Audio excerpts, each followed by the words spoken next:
trade agreement. Well, welcome back to All Out Politics, and we can go now live to that press conference by the European Research Group of Conservative MPs and peers, putting forward their ideas for how the Northern Ireland issue on the border can be got round. A paper this morning from David Lilly. Speaking at the moment, the former Brexit Secretary, or one of the former Brexit Secretaries, David Davis. Members of the European Union, and not just small ones like America as well, who've had a much more successful record.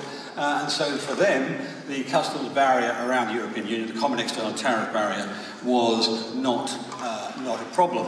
And this is also true, I think, just looking through the document at what, on page 12, I think it is, that the costs and problems of crossing a customs system. I mean, customs systems in the last 20, 30 years have got faster and faster, more and more efficient, cheaper and cheaper. Hardly surprising. Your mobile phone today works much better than it did 20 years ago, and so does your customs system. And this is an answer not just to the technical economic problems, but to the political problems. The answer to the Northern Ireland issue, which you heard the ERG talk about a few weeks ago, is similarly straightforward as you're seeing in here with respect to other customs issues. So this paper goes right to the heart of two of the largest problems that the government imagines it sees in the deal with the European Union. It will deal with Northern Ireland, and it will deal with the primary friction, if there is a friction, in our trade. And what it shows very, very clearly is there are practical answers to the issues of leaving the European Union, which do not require us to give up our sovereignty, do not require us to give up our freedom, do not require us to stay inside the customs union forever, but actually allow us to be a free country once more. Thank you.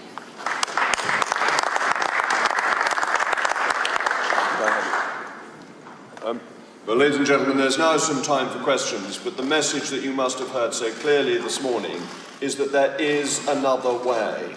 And that's really important, because there's been this feeling that all that can be done is what the government is suggesting, there's nothing else, it's this way or no way. But actually, there is a well thought through, practical, and already available set of systems that could be used. And I think that's the key message from these great experts who are dealing with these matters on a daily basis. So thank you for listening to that, and I'm now very happy to open it up to questions if there are any. So who's going to go first? You want me to go to the BBC first? Thank you very much. Isn't the truth that you've won the argument before Brexit, but you've lost the argument now on how to leave the European Union? And if you can't persuade 47 of your colleagues to write letters in the way that you have to try to unseat the Prime Minister, then why should the public think that you've got the first idea how to organise Brexit? Well, thank you for a very direct and straightforward question. The ERG does not have a collective view, as I've always made clear, and people will come to their own decisions on leadership. But actually what we're seeing from the government is a deliberate decision not to deliver a proper Brexit, but we have a government led by Remainers that want to keep us tied in to the European Union as tightly as possible. The Prime Minister, in her statement on Friday afternoon, said this was the deal she had always wanted, and the deal that she's got is not a proper Brexit. So that's the thing to bear in mind.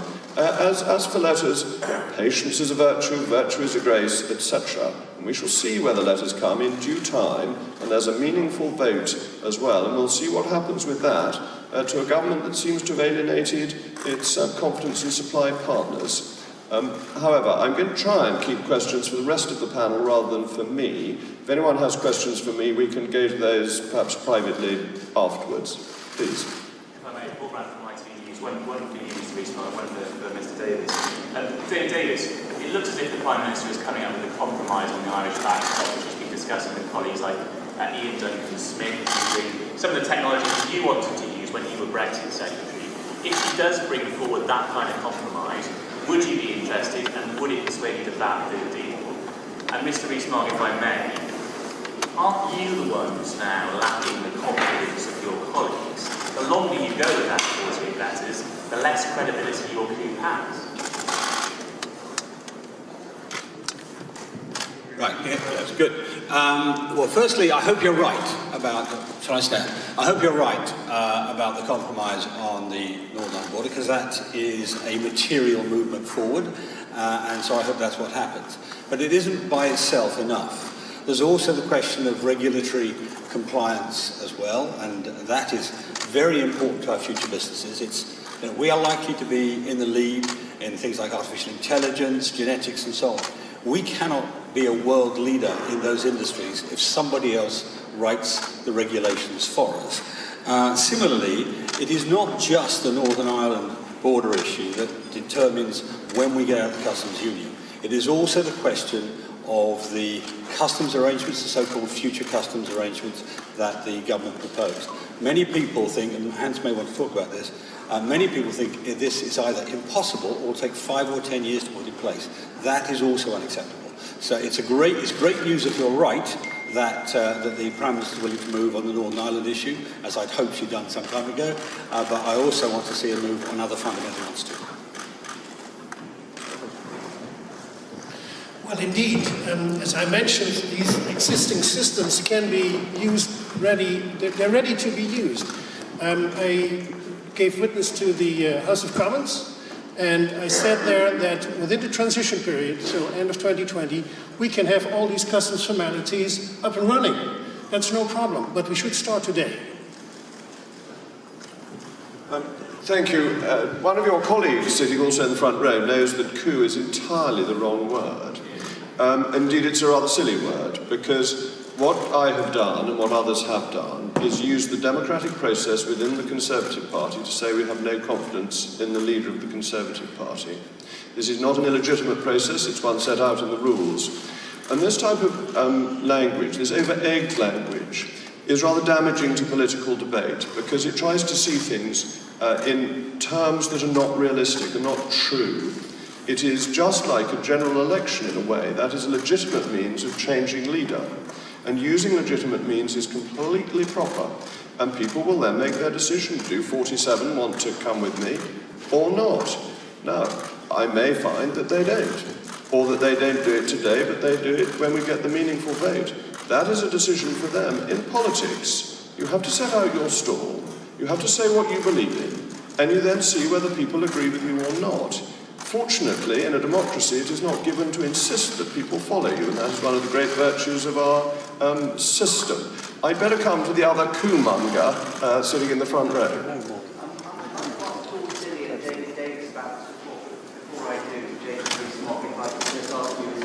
So you admonished me last week saying that you were staging a coup against Theresa May. Certainly not succeeded. But now more of a sort of dazzle about it. I've always admired Captain Mannering. David Davis. Sorry, I didn't hear the question. No, I'm now I was going to say, yes. So David Davis and Peter Lilly, this is very late in the day to be putting forward such a detailed report. Is it your hope that if Parliament votes down this deal, Parliament will then return and look at this sort of idea and embrace this sort of idea? Well, you say it's late in the day. August before last, which is what, 14, 15 months ago, I signed off a policy report on future customs arrangements and on Northern Ireland. And actually they covered many of the issues that this report leads to. What this report does is knock down the arguments against what was called MaxFact, the accelerated customs arrangements, and knocks down the arguments against having a practical and sensible arrangement in Northern Ireland. So it's not that late in the day.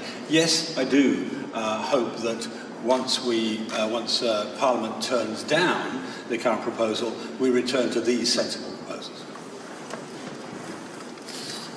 Joe, you want me to? Yes, I would hope that if Parliament turns down what the government is proposing, then they will go back to the EU and say, can we take up the offer you made on the 7th of March and negotiate on that basis, as long as it covers the whole United Kingdom. They will either say yes or no. If yes, good. It can be done very briefly.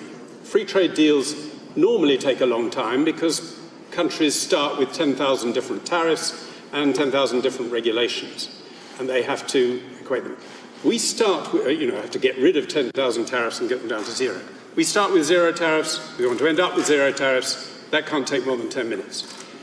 The other thing that is required is equating or rendering equivalent your regulations and removing those which are an obstacle to trade. We start with identical regulations. That can't take very long. The main thing, therefore, is to negotiate an agreement as to what happens if one or other side changes their regulations. That exists in Canada and other type deals. That's more complicated, but doesn't take a huge time. So it could be done in the time available. If not, we leave on World Trade Organization terms, and then we're in a much stronger position, actually, to negotiate such a deal with the EU, just as Canada was on WTO terms when it negotiated its deal with the EU. Better to do it before, but if not, try and do it afterwards. We'd better go to the Telegraph. We've been very silent so far. Telegraph. Mr. Rees-Mogg, what would it take you to withdraw your letter? Would it take adopting this report? And David Davis, have you put your letter in yet? I'm sorry, those questions have nothing to do with today's report, but I will answer any questions anybody has on other matters later on. So would you like to ask a question about the report, or shall I go to... If this report was adopted by the government, would that be enough for the ERG to tone down the rhetoric and move on? The Prime Minister said yesterday that what she said is what she said and she's not going to change it. So I think that's too hypothetical, unless, David, you'd like to... I think we are in a house of God.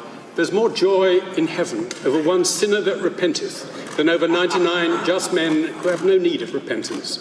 So let us hope that everybody coalesces on a sensible view. Yes, please. And finally, it's a question for you, Mr. Rees-Mogg, which is, if you fail to get the number of voters, and it looks as if you have, is the plan now to come back at the time of the meaningful vote? If you do, won't that be too late? I refer you to the answer I gave to the Telegraph a moment ago. If anyone wants to talk to me about other matters, I'll talk to them later. Let's stick to the report here. Any other? No.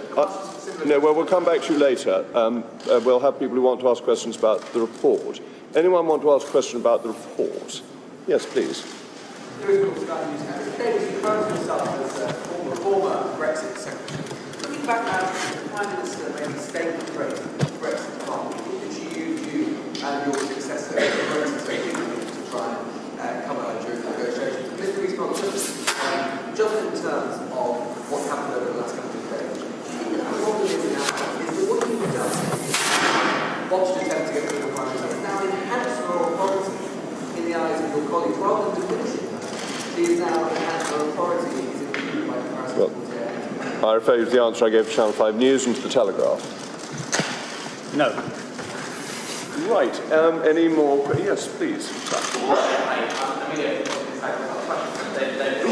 What world does we not get a deal, but then negotiate a free trade arrangement in a transition arrangement, like we're Sorry, speak a bit more slowly. Say again. Sorry, you write in that we could get no deal and then arrange a free trade arrangement. Well, that news conference there from the Conservative European Research Group members arguing that they do have the answer through technology to the Northern Ireland border conundrum.